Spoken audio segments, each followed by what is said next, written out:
Bismillahirrahmanirrahim. Assalamualaikum warahmatullahi wabarakatuh.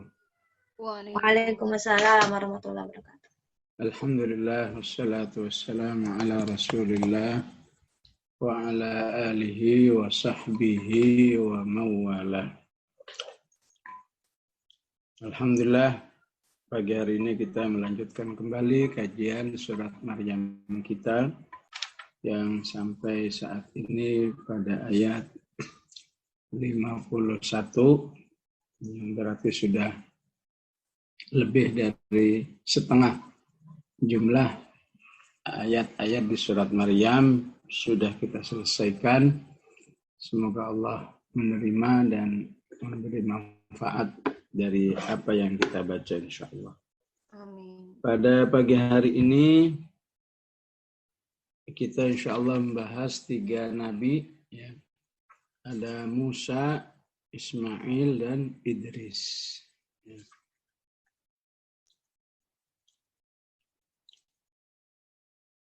A'udzu billahi minasyaitonir rajim. Wadhkur fil kitab Musa. Dan sebutlah atau ceritakanlah, ya, di dalam Al-Quran ini tentang Musa alaihissalam.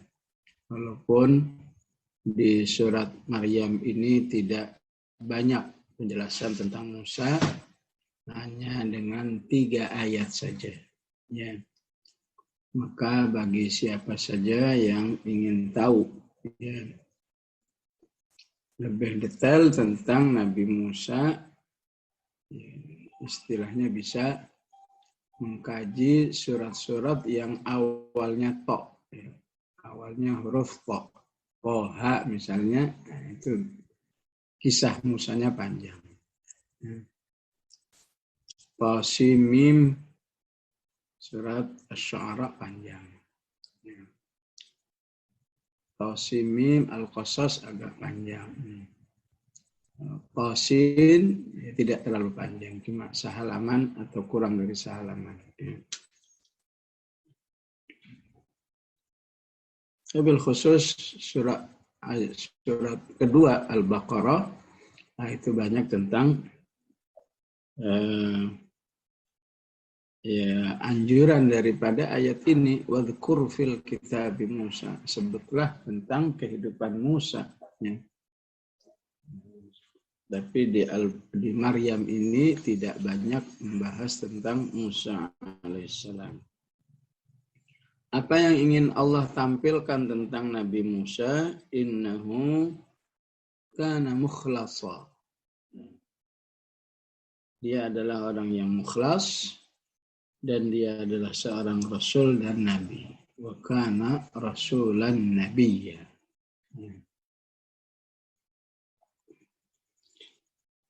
Jadi secara ilmu qiraah, mukhlasa itu juga diriwayatkan dengan mukhlisa. Innahu kana mukhlisa wa kana rasulan nabiyya. Bahkan bisa disebut qiraatul jumhur, ya. Riwayat sebagian besar para ulama, ya, sebesar Qurra meriwayatkan mukhlisa, ya. Maka Imam Hafiz an Asim yang meriwayatkan dengan kata mukhlasa, lamnya, ya, fathah, ya, umumnya lamnya kasrah. Secara makna, mukhlisa adalah orang yang menjernihkan atau kita sebut mengikhlaskan semua amal-amalnya semata-mata karena Allah Subhanahu wa ta'ala. Jadi mukhlisa itu seperti ayat wa umiru illa liya'budullaha mukhlishina lahuddin. Ya. Itu mukhlisin, ya. Atau kalau istilah hadisnya innamal a'malu binniyat faman kanat hijratuhu ilallahi wa rasulih fahijratuhu ilallahi wa rasulih. Semua amal yang diperuntukkan, diniatkan hanya untuk Allah, ya, itulah orang yang mukhlis. Ya. Atau istilah sebagian ulama, siapa yang hidupnya dengan semangat Allahu ghayatuna, Allah lah tujuan utama dalam hidup ini, maka dialah orang yang mukhlis. Sedangkan mukhlas adalah orang yang berhasil sekian lama menjadi mukhlis, ya, maka Allah tolong dia menjadi hambanya yang selalu memprogram dirinya dalam ketaatan kepada Allah Subhanahu wa ta'ala. Itulah mukhlas. Jadi di surat apa? Di surat Shad, ya, Allah sebut keturunan Nabi Ibrahim adalah orang yang mukhlas. Ya. Wadhkur ibadana Ibrahim wa Ishaq wa Ya'qub ulil aidi wal absar inna akhlasnahum bi khalisatin dzikrad dar. Kami memurnikan mereka. Memurnikan mereka itu maksudnya apa? Men-setting, ya, menyeting kehidupan hamba-hamba kami itu murni untuk target akhirat. Bi khalisatin dzikrad dar. Kenapa diakhlasa oleh Allah? Kenapa disetting oleh Allah hanya untuk hidup mempersiapkan akhirat? Ya karena sudah teruji lama menjadi orang yang mukhlis. Di sini letak titik temunya, ya, antara mukhlis dengan mukhlas. Ya. Maka siapa yang bisa menjadi mukhlas, ya, insya Allah, ya, maksiat sebesar apapun, seberat apapun, ya, sekritis apapun, insya Allah diselamatkan oleh Allah Subhanahu wa ta'ala. Kadzalika linasrifa anhu as-su'a wal fahsya innahu min ibadinal mukhlasin. Ini dijadikan oleh Allah untuk contoh Nabi Yusuf, ya.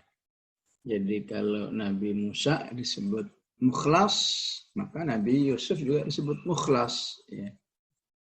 Kamilah yang menghindarkan kejahatan, kemaksiatan dari Yusuf. Kadzalika linasrifa anhu as-su'a wal fahsya innahu min ibadinal mukhlasin.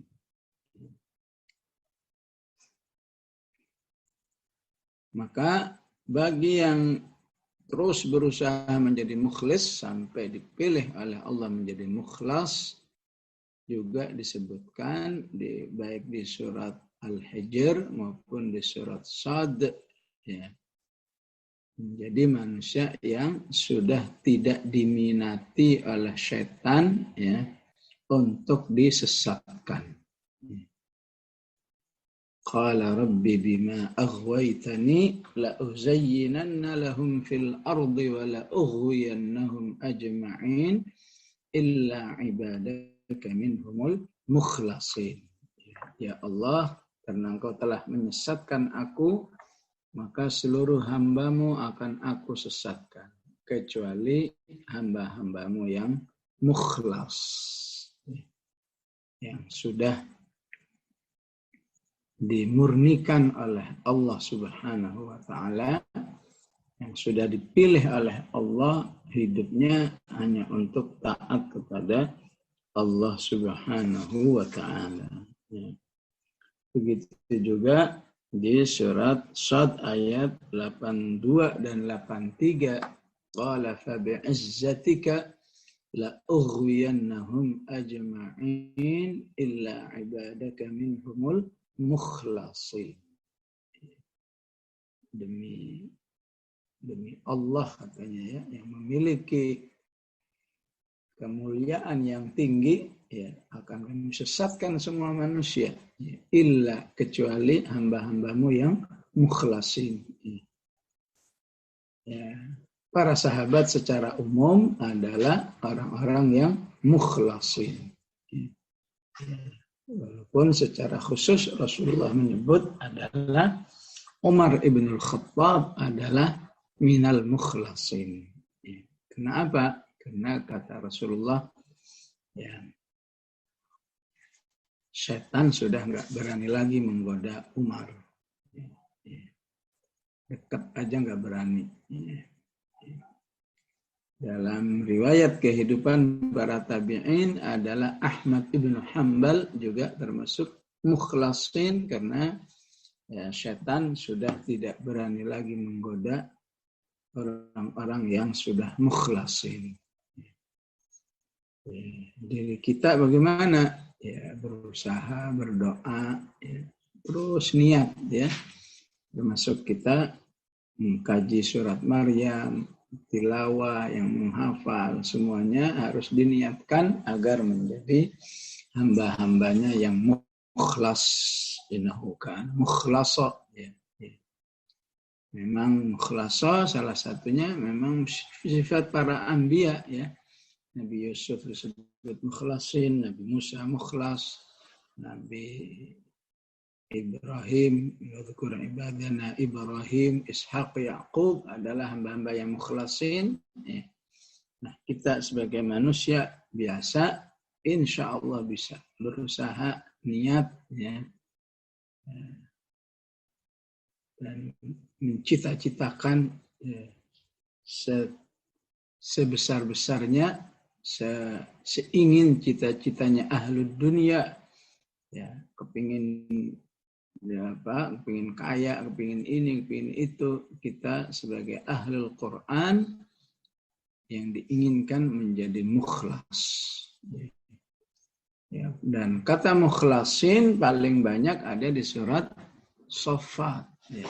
Ya. Maka kalau disebut mukhlasin itu adalah ahlul jannah, mukhlasin itu orang yang selamat dari neraka, mukhlasin, ya, itu semua para anbiya, ya, adalah orang-orang yang mukhlasin, ya. Tentu ketika Al-Quran diturunkan oleh Allah Subhanahu wa Ta'ala, harus kita sikapi dengan optimis, nggak mungkin hanya untuk istilahnya sekilas info, ya. Ya, tentu harus kita pahami bahwa kisah-kisah para mukhlasin adalah memberi motivasi, memberi harapan bahwa kita pun insya Allah bisa menjadi hamba yang mukhlas, ya. Dan ini salah satu syakhsiyat Qur'aniyah, kepribadian Qur'an, ya. Di ayat lain kita bisa membaca syakhsiyat Quran yang diistilahkan dengan mukhbit, ya, mukhbitin. Itu juga kalau kita nggak yakin, kita pun juga akan selalu merasa apa iya bisa seperti itu.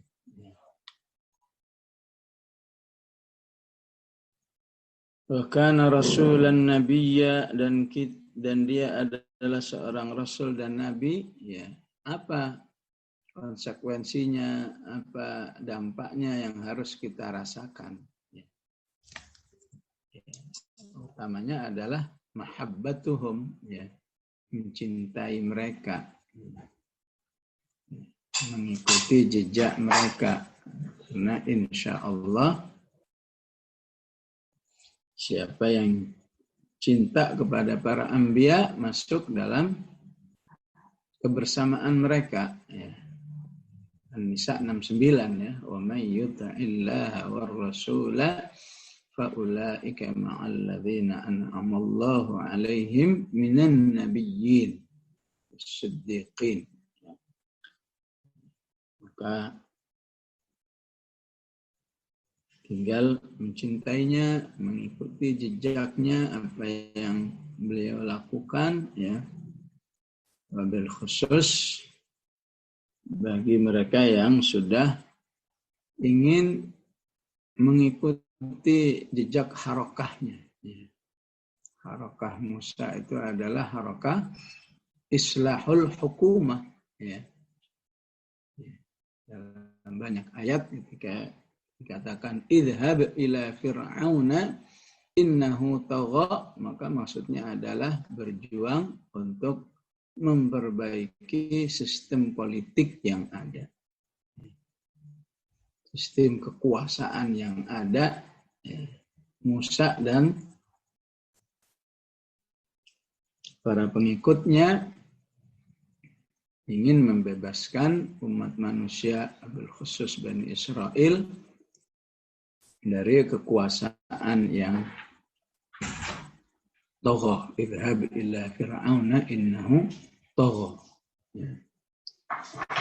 Maka salah satu kekhasan manusia yang selalu berjuang, ya, untuk islahul hukumah, ya, itu harus terlihat banyak tasbih dan banyak zikirnya. Ya. Kay nusabbihaka katsira wa nadhkuraka katsira. Ya. Ini diucapkan oleh Musa alaihissalam, ya, setelah menyatakan kelemahannya kepada Allah untuk menghadap Fir'aun. Ya. Maka dia minta agar ditemani oleh saudaranya Harun, ya. Ya. Tujuannya untuk banyak bertasbih. Ya. Kay nusabbihaka katsira wa nadhkuraka katsira. Tasbih yang banyak, zikir yang banyak. Ya. Di ayat setelahnya nanti wala taniya fi dzikri. Ya. Ya. Kalau memang menjadi pejuang islahul hukumah, maka jangan sekali-kali melemah di dalam zikir. Wala taniya fi dzikri. Ya, ini tidak terlepas karena memang kerja-kerja islahul hukumah, ya, itu luar biasa tantangannya, ya. Ya. Tantangan terhadap pelakunya, tantangan terhadap pelaksanaan. Ya. Kalau sudah berhasil, kalau pelakunya nggak kuat, ya, maka fitnah politik itu luar biasa merusak diri manusia. Ya. Kalau belum berhasil, ya, maka luar biasa tantangannya, tantangan menyita waktu, tantangan untuk hidup tawazun. Ya. Ya, itulah yang salah satu sisi kehidupan Nabiullah Musa alaihissalam. Tapi yang bisa kita ikuti adalah sisi mukhlasonnya. Ya.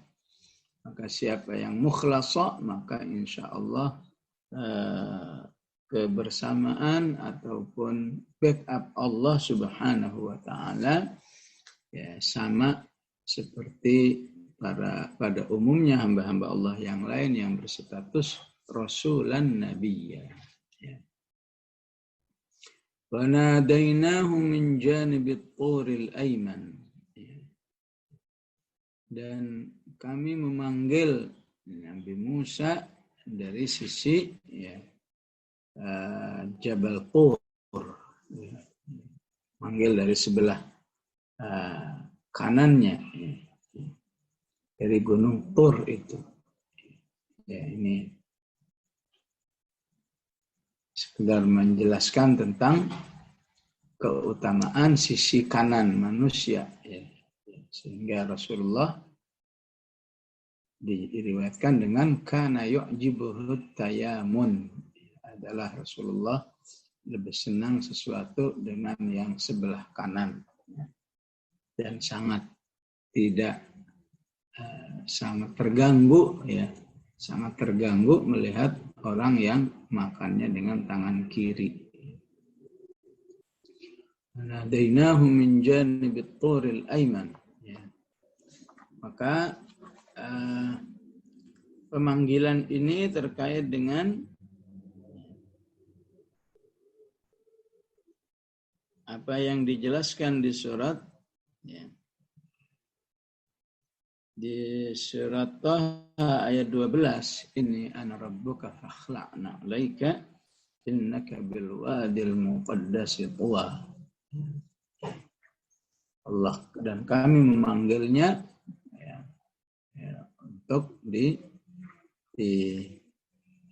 dijadikanlah Musa itu sebagai kalimullah ya, sebagai hambanya yang diajak langsung berbicara oleh Allah Subhanahu wa ta'ala.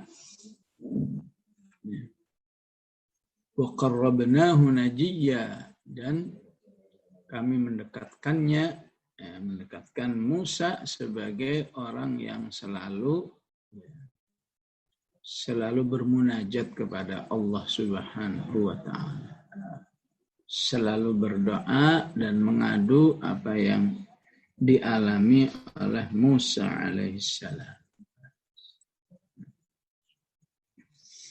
Jadi pada hakikatnya wa qarrabnahu najiyya itu sama seperti ayat lain, yaitu wa idza sa'alaka ibadi fa inni qarib. Sebagaimana Allah menyebut semua hambanya yang berdoa itu adalah dekat, begitulah orang yang bermunajat kepada Allah Subhanahu wa ta'ala ya, juga didekatkan oleh Allah Subhanahu wa ta'ala terhadap dirinya.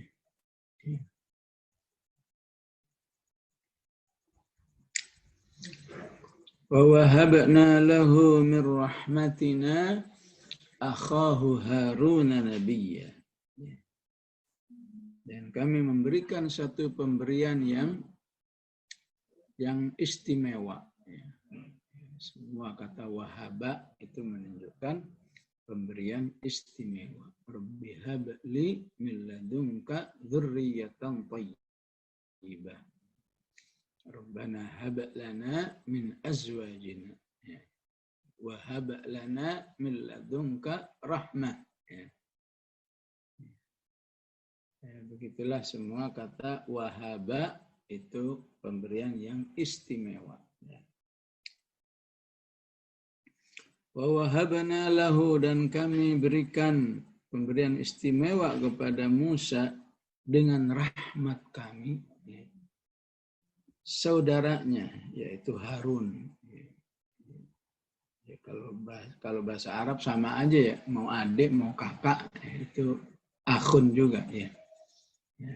Kalau secara sejarah di sini akhahu saudara tuanya, jadi maksudnya kakaknya.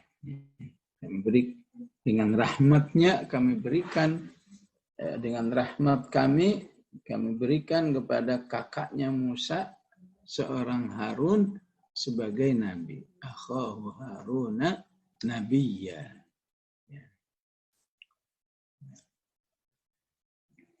Ya, inilah pentingnya apa namanya? Istisfa. Istisfa itu apa? Ya. Berharap ketularan. Berharap ketularan kebaikan.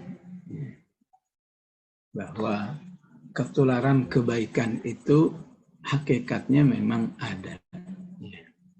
Wa habna lahu min rahmatina akhahu Harun nabiyya. Dan contoh utamanya adalah ya, Harun alaihissalam.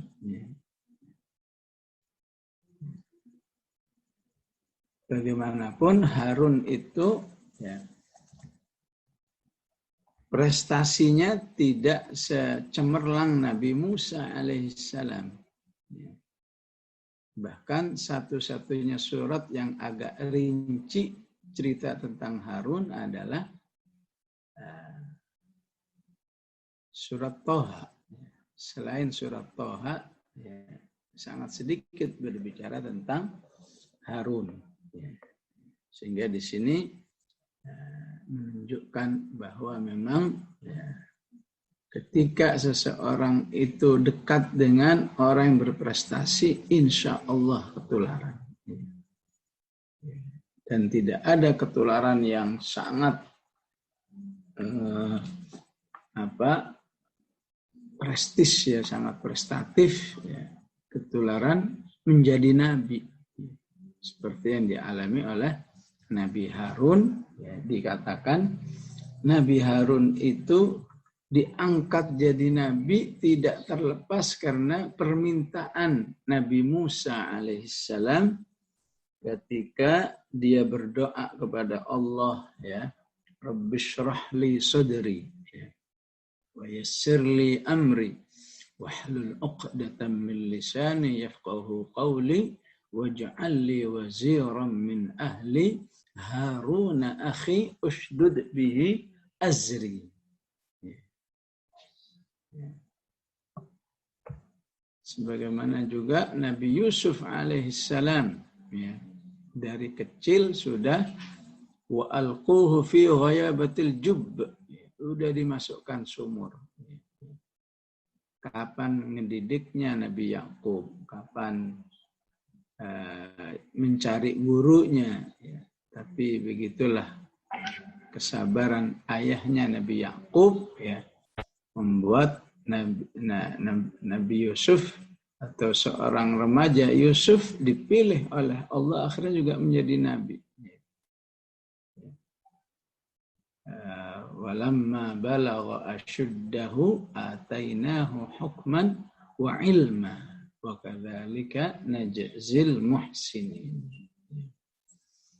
Maka insya Allah ya, dengan siapa kita berusaha mendekat sebagai pertemanan, itu insya Allah juga akan menghasilkan ya, syafaah, ya, syafaah kesolihan, syafaah keilmuan dan seterusnya.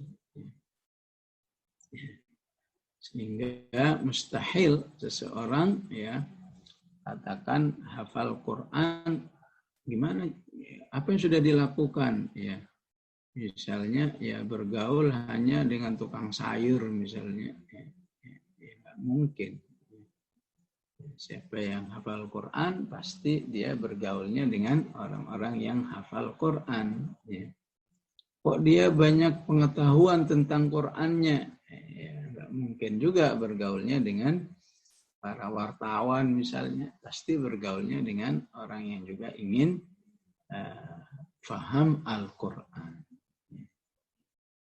Karena as-suhbah itu ya, kebersamaan dengan yang baik, ya, seperti dijelaskan di ayat ini, akan menghasilkan rahmat. Ya. Dan rahmat itulah yang mengantarkan seseorang yang tadinya tidak dilirik untuk menjadi orang yang berprestasi, akhirnya Allah tolong manusia itu menjadi berprestasi. Seperti yang dialami oleh Nabi Harun.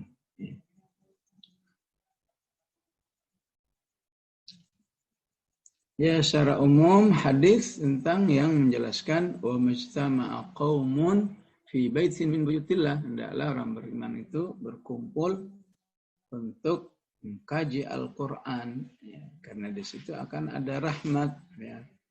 Dan rahmat Allah itulah yang insya Allah ya, orang-orang yang berkumpul untuk Al-Quran itu meraih status-status yang sangat tinggi dalam Al-Quran, apakah status mukhlasa ya, mukhlasin, mukhlisin, ataupun juga status mukhbitin.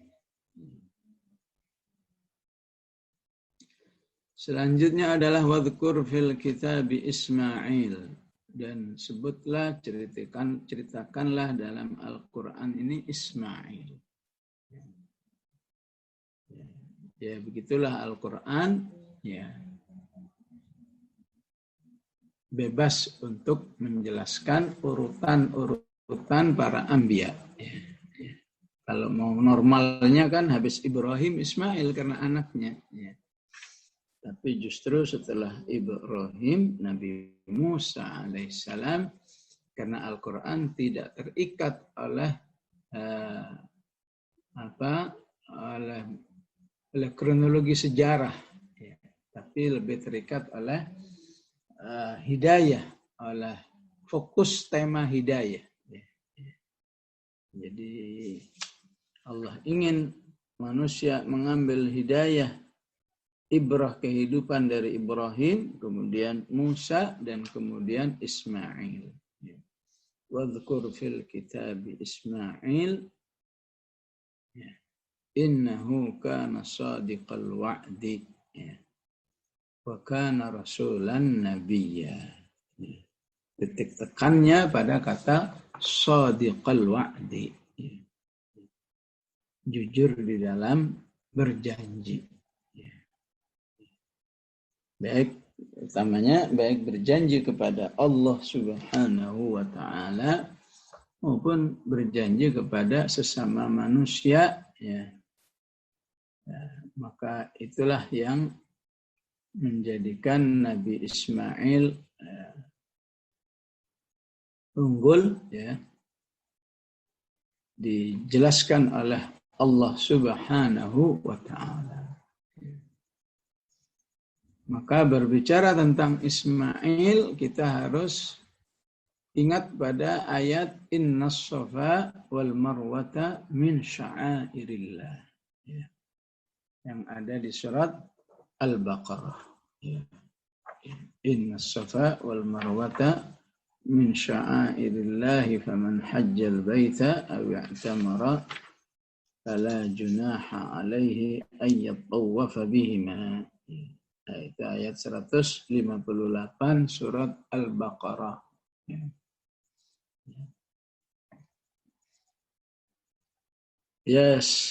Ayat Safa wal Marwah ini secara syariat adalah salah satu bagian umrah dan haji. Tapi dalam ayat ini yang ingin dibahas tidak semata-mata sebagai sebuah sa'i, sebagai sebuah syariat, tapi asal usul Safa wal Marwah.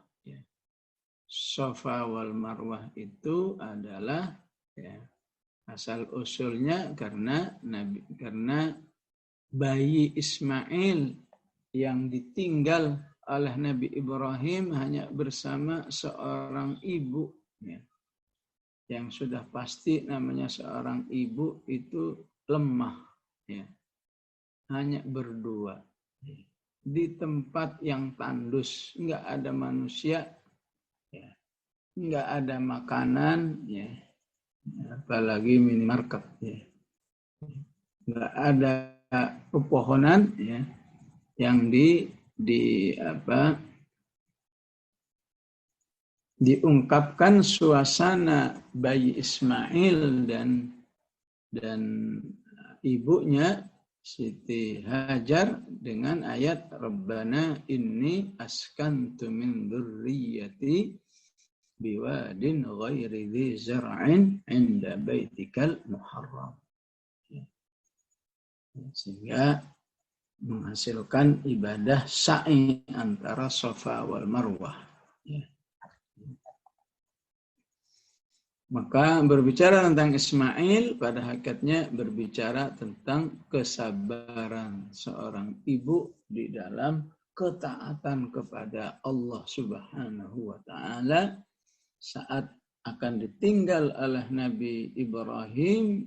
Saat itulah Hajar sebagai normalnya seorang wanita merasa semacam protes itu, kok tega-teganya kamu berdua ditinggal di sini.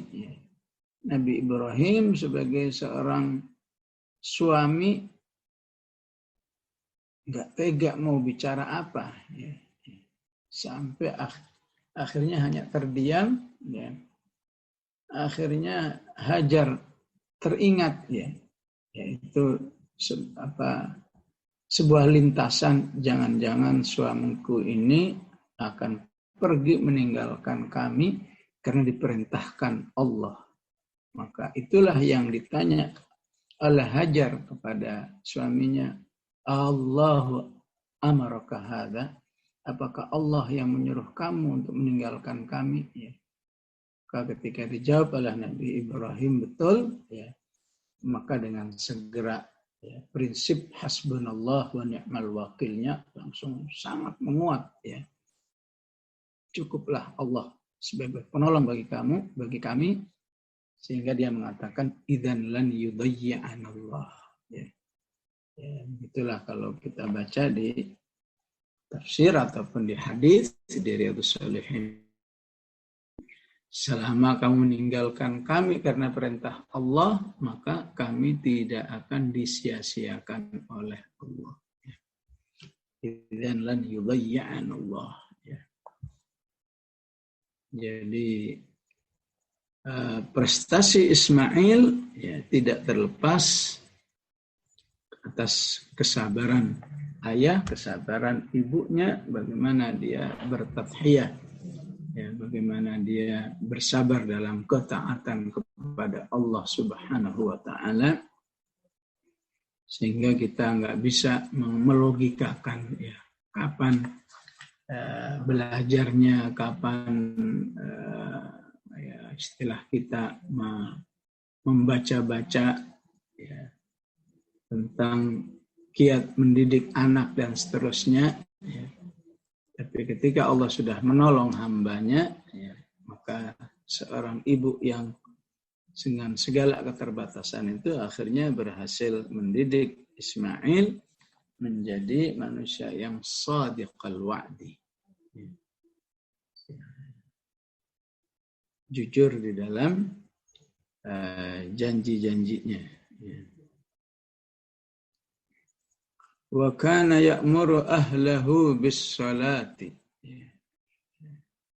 Dan termasuk prestasinya adalah selalu ya. Ini pentingnya ada kata kana ya ditambah ya'muru. Kana fi'il madhi, ya'muru fi'il mudhari' ya. Ketika disatukan ya maka menunjukkan sebuah amal yang terus-menerus dilakukan. Ya. Dari dulu sampai sekarang ya, dalam kisah hidupnya selalu menyuruh keluarganya untuk melaksanakan sholat. Wa kana ya'muru ahlahu bis-salati. Ya, inilah yang menjadi tantangan bagi kita ya untuk menjadi orang yang wa kana ya'muru ya. Kalau sesekali aja semua bisa ya. Kalau jarang-jarang semua bisa ya. Tapi setiap saat ya'muru ahlahu bis-sholati itu menunjukkan kesabaran tingkat tinggi. Wa'mur di akhir surat Thaha wa'mur ahlaka bis-sholati wastabir 'alaiha. Ya. Jadi menjadi hamba Allah yang penyuruh orang lain sholat ya, itu menunjukkan tingkat kesabaran tingkat tinggi. Wastabir ya. Biasanya bersabar itu pakai wasbir. Ya. Tapi ketika kesabarannya tingkat tinggi ya, maka ditambah wastabir 'alaiha. Ya. Jadi kata ya'muru menunjukkan memang kemampuan manusia dalam sholat itu berbeda-beda. Ya. Ada yang punya kemampuan sholat itu dari dalam dirinya sendiri. Ya. Ya. Jadi setiap saat sudah meniatkan sholat. Ya. Setiap saat sudah berpikir kapan nih sholat. Ya. Orang-orang seperti inilah orang-orang yang dipilih oleh Allah Subhanahu wa taala. Kedua, ada orang yang semangat sholatnya itu ya harus disuruh, ya. Disuruh, kalau lagi tidur ya dibangunkan. Gitu. Ini kelihatannya memang merepotkan. Ya. Kalau seseorang itu berpikir, ya semua orang juga bisa sekedar sholat, enggak. Ya. Ternyata ada orang-orang yang bisanya itu setelah yu'maru, setelah diperintahkan. Maka Allah menginginkan ketika kamu sudah punya kesadaran sholat yang baik, maka istilahnya bayarlah zakatnya. Zakat keutamaan atau zakat hidayah dari Allah itu dalam bentuk ya'muru, nyuruh orang. Karena ada orang yang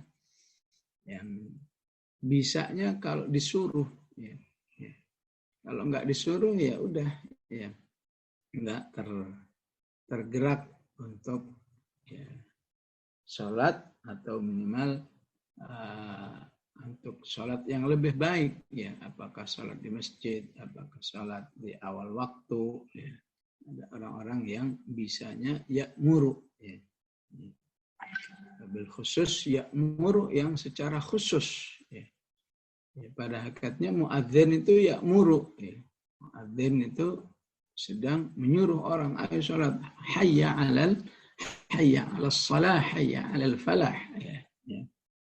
Tentu yang lebih butuh kesabaran adalah ya'muru secara khusus, yaitu ketika ya'murul ahl. Yang diperintah itu adalah orang terdekatnya. Yang boleh jadi di sebuah rumah itu semua sudah niat, kalau soal niat semua sudah pasang alarm, menunjukkan semua niat untuk bangun, tapi dalam pelaksanaannya ada yang siap secara mandiri, ada yang siapnya nunggu disuruh, ya'muru. Maka jadikan itu sebagai peluang kebaikan. Peluang kebaikan dan bukan sebuah beban.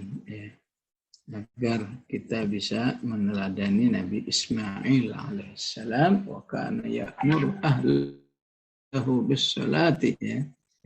Dan kalaupun banyak ibu-ibu yang katakan semacam mengeluh, maka mengeluh yang sifatnya kekhawatiran saja, bukan keberatan. Ibu banyak yang, Ustaz, anak saya ini sudah hafal Quran, tapi sholatnya masih disuruh-suruh terus, belum nyadar sendiri. Ya begitulah, hidup. Ada yang memang mampu sadar sendiri. Karena itu penting tetap difahami sebagai sebuah peluang kebaikan. Jadi manusia mendapat dua kebaikan. Kebaikan dia mampu melaksanakan sholat secara mandiri, dan kebaikan nyuruh orang lain. Terutama ibu-ibu yang memang Allah beri kekuatan berbicara. Kekuatan berbicara, atau kalau mau agak vulgarnya bawel fi sabilillah. Ngomong lagi, tapi dalam ngajak orang lain dalam ketaatan, ini insya Allah menjadi satu kebaikan yang luar biasa di sisi Allah. Wa kana ya'muru ahlahu bis-salati waz zakati, juga menyuruh keluarganya untuk zakat. Zakat berarti intinya menyuruh untuk memperbaiki ataupun meningkatkan hubungannya dengan Allah dan hubungannya dengan sesama manusia. Zakah, amal istima'i, amal sosial, yang bisa meningkatkan hubungan baik manusia dengan manusia yang lain. Wa kana 'inda rabbih mardiyya. Dan dengan sifat-sifat inilah Nabi Ismail menjadi hambanya yang selalu diridhai oleh Allah Subhanahu wa ta'ala.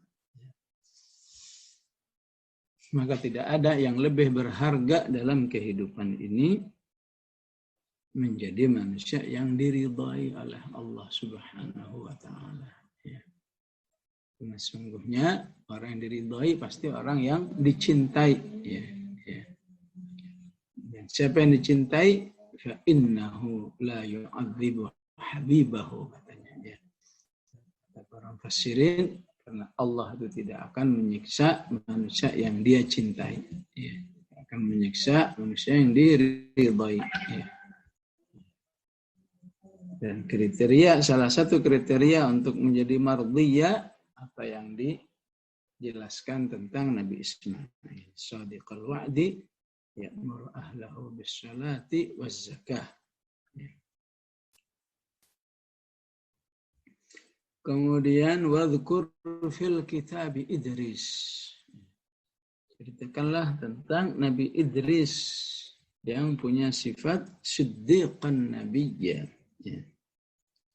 Yang banyak membenarkan wahyu Allah Subhanahu wa ta'ala, meyakini wahyu Allah dan adalah seorang nabi. Wa rafa'nahu makanan 'aliyya, dan kami tinggikan dia di tempat yang tinggi.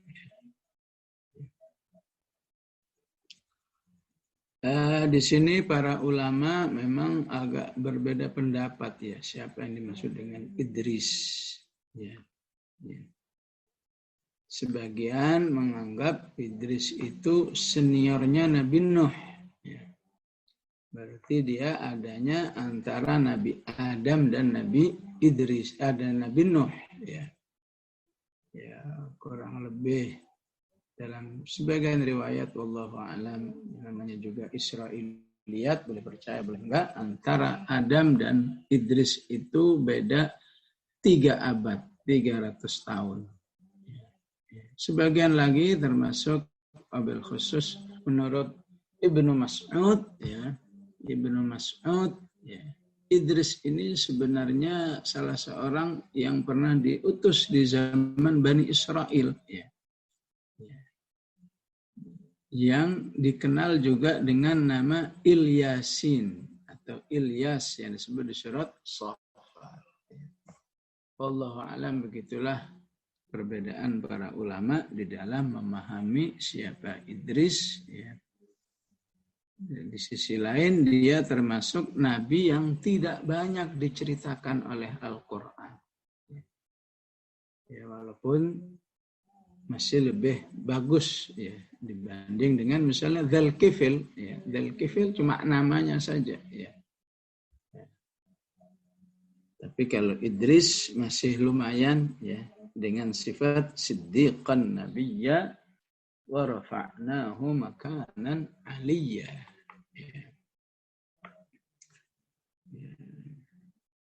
Adapun Rasulullah sallallahu alaihi wasallam memberi tambahan-tambahan penjelasan yang bisa kita terima. Jadi selain dari Al-Quran dan selain dari Rasulullah berarti Israiliyat. Bisa cukup diterima saja. Tidak untuk diyakini dan juga tidak untuk ditolak. Apa dari Rasulullah SAW? Pertama, dia punya banyak jasa mengajari ilmu. Salah satu ilmunya adalah dia pandai menulis. Di riwayat yang lain dia adalah seorang tukang kayu, kana najjaran. Maksud saya khayyatan. Dia adalah penjahit. Jadi intinya adalah yang membuat dia makanan aliyya karena punya banyak jasa yang baik diajarkan kepada masyarakatnya. Apalagi ya, Rasulullah menjelaskan bahwa saat saya dimi'rajkan oleh Allah dalam peristiwa Al-Isra wal Mi'raj, saya bertemu dengan Nabi Idris di langit keempat. Di langit keempat.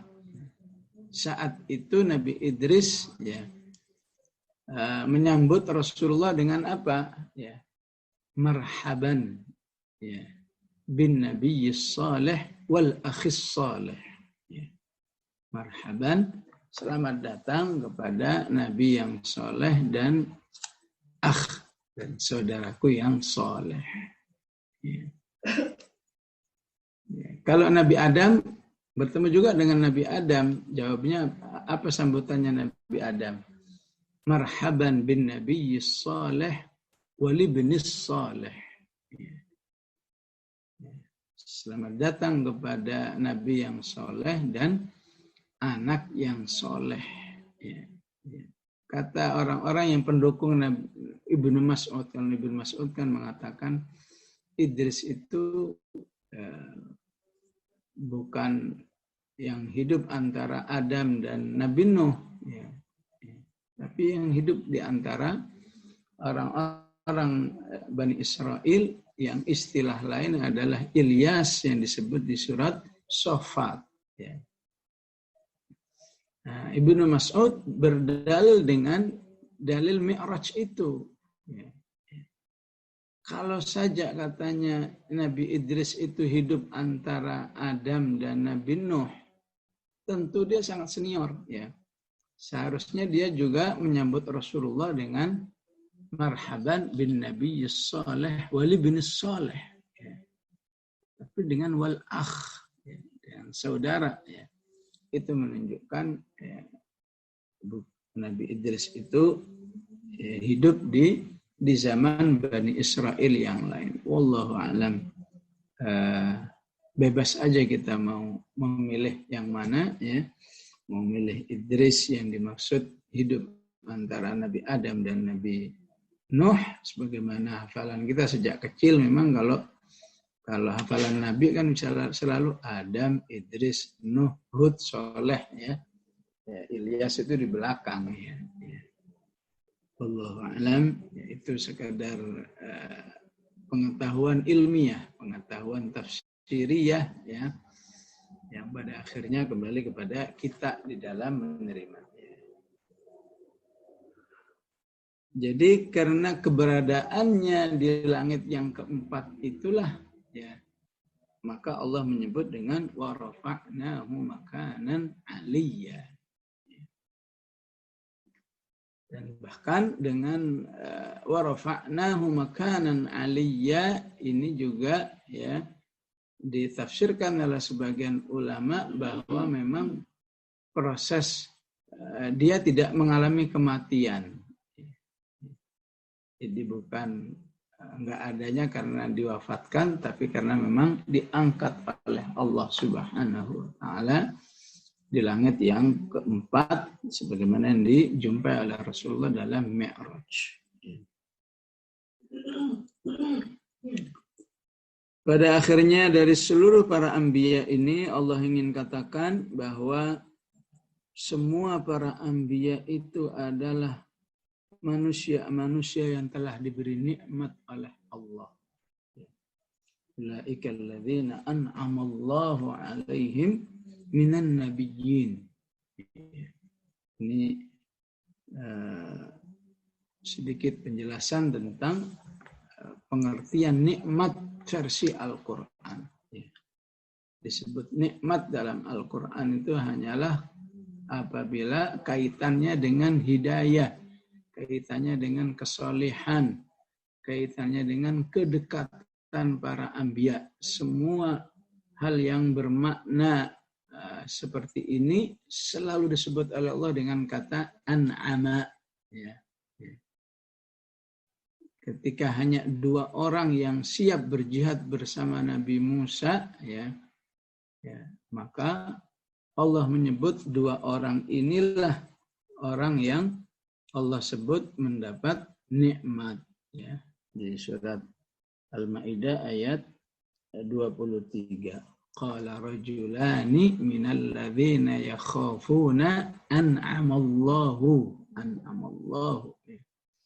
Jadi versi Al-Quran, nikmat itu hanyalah pada hal-hal yang membuat manusia memiliki posisi yang sangat dekat dengan Allah Subhanahu wa Ta'ala. Ya.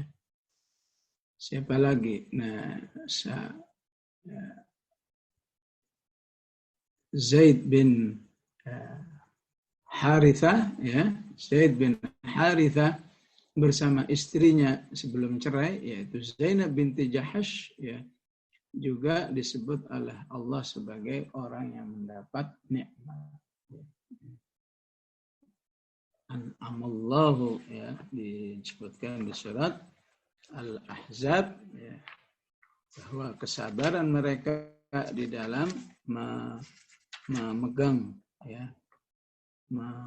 syariat Allah, yaitu surat Al-Ahzab 37, wa idz taqulu lilladzi an'amallahu alaihim adkhulu alaihimul bab. Kesabarannya dalam bertahan dalam syariat Allah yang pada hakikatnya dirinya sangat keberatan, ya. Maka bersama para nabi ini mirip sekali dengan An-Nisa 69, ya. Man yuti'illaha war rasul fa ulaika ma'al ladzina an'ama Allah. Ya. Maka saat kita membaca Al-Fatihah siratal ladzina an'amta, ya, jalan orang-orang kau beri nikmati, maka di kepala kita sudah ada harus apa yang ada di surat An-Nisa, apa yang ada di surat Al-Maidah, apa yang ada di surat Maryam, apa yang ada di surat Al-Ahzab. Ya. Sehingga kita minta kepada Allah jalan orang-orang yang diberi nikmat. Maka merekalah semua anbiya yang disebut itu orang-orang yang telah diberi nikmat oleh Allah, ya, dari kalangan para anbiya, dari anak keturunan Adam, min dzurriyyati Adam, wa mimman hamalna ma'a Nuh, dan termasuk orang-orang yang diselamatkan oleh Allah dalam kapalnya Nabi Nuh. Hamalna ma'a Nuh. Wa min dzurriyyati Ibrahim, dan dari keturunan Nabi Ibrahim. Wa Israil, dan keturunan Nabi Ishak. Disinilah para ulama mengingatkan enggak tepatnya kita menyebut negara Zionis itu dengan Israel, ya. Nah, Israel artinya Nabi Ishak. Nggak mungkin keturunan Nabi Ishak menjajah. Keturunan Nabi Ishak tiap hari membunuh, tiap hari memperkosa, tiap hari menindas manusia. Nggak mungkin, ya. Semua keturunan Nabi modelnya begitu. Ya. Itu yang ada hanyalah Zionis dari kalangan Yahudi penjahat. Ya. Jadi kata Israel di sini maksudnya Nabi Ishak, dan Israel secara bahasa Ibrani-nya adalah Abdullah, ya. Kalau bahasa kita Abdullah, hamba Allah. Wa mimman hadaina wajtabaina, maka manusia biasa masuk di ayat ini. Wa mimman hadaina wajtabaina. Termasuk yang berhak mendapat nikmat adalah orang yang kami beri hidayah dan orang yang kami pilih oleh Allah Subhanahu wa Ta'ala.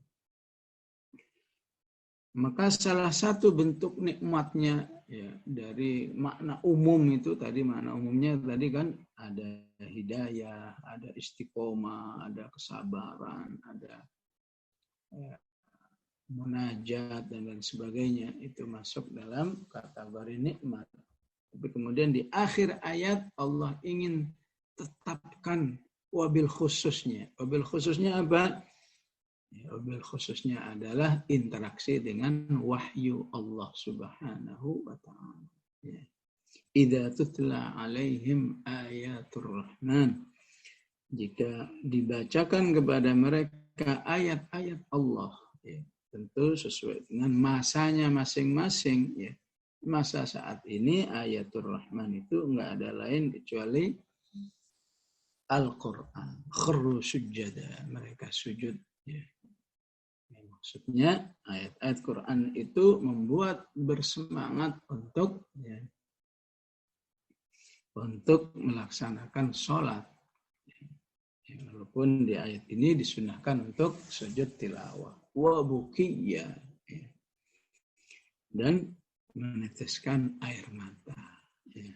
Nah, maka salah satu kehidupan para tabi'in, orang-orang salihin, ya, yang sudah termotivasi, ya, yang sudah termotivasi dengan Al-Quran, banyak ibadah, wabil khusus qiyamul lail, khusus tahajud dan lain sebagainya, ya. Mereka masih bersedih, ya, apabila interaksinya itu belum menghasilkan tetesan air mata. Ya. Mereka mengatakan hadas sujud wa ainal buka, katanya. Ya. Allah sudah memberi kepada kami, ya, dengan ayat Al-Quran ini bisa sholat, ya, tapi kemana, ya, tetesan air matanya? Ya. Ya, kita bisa membayangkan sudah bisa sholat sebaik mungkin, belum bisa meneteskan air mata, begitu sedihnya, ya, begitu merasa masih belum sempurna nikmat Allah bagi dirinya, ya, apalagi yang dua-duanya enggak. Ya, ya. Kemana lagi kita bisa sebut kenikmatan yang Allah berikan kepada kita? Ya. Nah, awal ayatnya ulaikal ladzina an'amallahu, ya. Sehingga, ya, ketika tiga hal ini interaksi dengan wahyu Allah, hasilnya adalah